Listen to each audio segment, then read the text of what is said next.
Penggemar kacamata Oakley pasti sudah tahu seberapa berkualitasnya kacamata besutan brand asal Amerika Serikat ini. Tapi buat yang masih meragukan kualitasnya, mungkin bisa melihat kembali proses penyelamatan para penambang di Chili di tahun 2010. Menjadi bagian dari tim penyelamatan para penambang yang terkubur hidup-hidup selama lebih dari 2 bulan, mungkin gak pernah tertulis dalam rencana kegiatan brand Oakley. Sampai sebuah kecelakaan yang terjadi di pertambangan di Copiapó, Chili, menuntun Oakley untuk melakukan donasi yang ternyata malah ikut membantu membuktikan kualitas dari kacamata yang mereka buat. Terkubur hidup-hidup di bawah tanah jelas menjadi mimpi buruk bagi siapapun. Sayangnya, 33 orang di pertambangan Copiapó, Chili harus merasakan mimpi buruk tersebut. Kejadian ini terjadi pada 5 Agustus 2010 ketika tambang tembaga emas San Jose dekat Copiapó, Chili runtuh yang menyebabkan beberapa penambang harus terjebak di dalam tanah dan berteman dengan kegelapan. Runtuhnya pertambangan ini terjadi sekitar jam 2 siang. Di saat kecelakaan ini terjadi, ada 2 kelompok penambang yang bekerja di area bawah tanah pertambangan. Akibat dari runtuhnya pertambangan, awan debu terbentuk sangat tebal hingga menutup pandangan beberapa penambang selama 6 jam. Dan karena saking tebalnya, awan debu ini menyebabkan iritasi mata dan mata merah.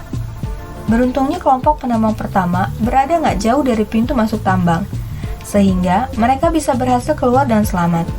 Naas, untuk kelompok kedua yang posisinya saat itu berada jauh di dalam tambang, mereka kesulitan untuk keluar.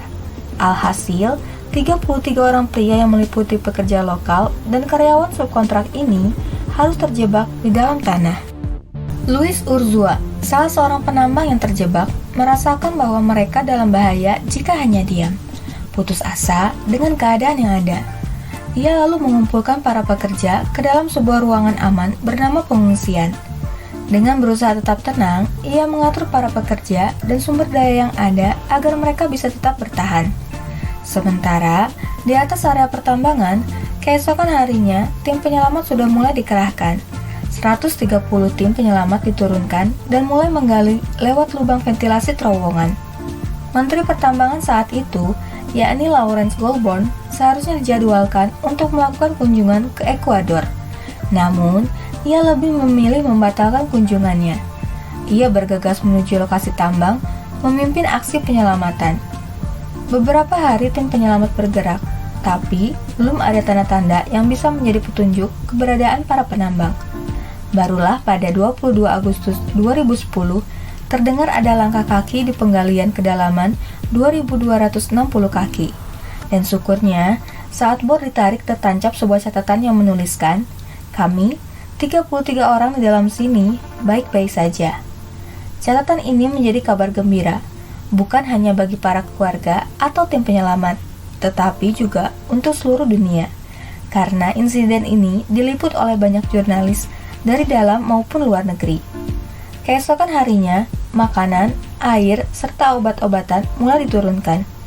Beberapa hari kemudian, di tanggal 27 Agustus 2010, video keseharian para penambang disiarkan untuk keluarga yang masih cemas menunggu kepulangan para penambang.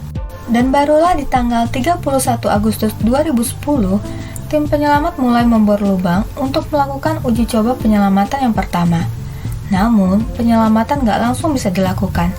10 September 2010, bor minyak berukuran besar tiba di lokasi kecelakaan. Dengan bor minyak besar yang ada, dibuatlah 3 skema penyelamatan yang mungkin bisa dilakukan. Ketiga skema penyelamatan dicoba dilakukan, namun belum membuahkan hasil. Tim penyelamat terus memikirkan cara paling aman untuk mengeluarkan para penambang. Sampai di tanggal 25 September 2010, didatangkan 3 kapsul yang akan digunakan sebagai alat penyelamatan. Kapsul dengan berat 420 kg ini memiliki diameter 12 inci, serta dilengkapi ruang udara, alat komunikasi, beserta monitor. Sambil menunggu proses penyelamatan, mulai tanggal 30 September 2010, para penambang diarahkan untuk berolahraga dan melakukan diet, agar badan mereka bisa muat ke dalam kapsul. Di tanggal 7 Oktober 2010, mulai dilakukan pemboran untuk memasukkan kapsul. Dan akhirnya, di dini hari pada tanggal 13 Oktober 2010, Florencio Avalon menjadi penambang pertama yang berhasil keluar dengan selamat. Satu persatu penambang berhasil keluar, sampai penambang terakhir yang keluar adalah Luis Urzúa. Menariknya, para penambang ini berhasil keluar dari tambang yang runtuh dengan menggunakan kacamata hitam merek Oakley.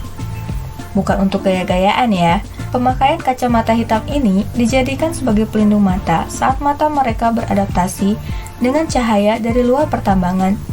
Terkubur sangat dalam di bawah tanah, membuat mata para penambang terlalu lama terbiasa dengan kegelapan. Oakley dipilih sebagai bagian dari tim penyelamatan, berkat rekomendasi seorang wartawan pada perusahaan asuransi kesehatan di Chili. Saat itu, perusahaan asuransi tengah mencari kacamata yang akan bisa digunakan untuk melindungi mata para penambang jika berhasil dikeluarkan. Oakley dengan senang hati membantu. Mereka lalu mendonasikan 35 pasang Plutonite sunglasses yang saat itu dibanderol dengan harga $180 Amerika. Donasi ini berbuah positif bagi brand image perusahaan penyedia perlengkapan olahraga ini. Tanpa perlu membuat iklan, Oakley berhasil membuktikan bahwa Plutonite sunglasses benar-benar mampu menghalau paparan cahaya matahari dan melindungi mata para penambang. Sisi positif lainnya adalah eksposur media-media internasional yang Oakley dapat secara cuma-cuma. Tentu saja, proses evakuasi para penambang dari awal sampai akhir diliput oleh banyak jurnalis dunia. Dan setiap kali penyelamatan, mau nggak mau, kacamata Oakley pun ikut tersorot. Jadi sepertinya kalau diteliti lagi, memberikan donasi justru malah memberi keuntungan pada Oakley. Mungkin ini ya yang disebut beramal tanpa merasa kehilangan.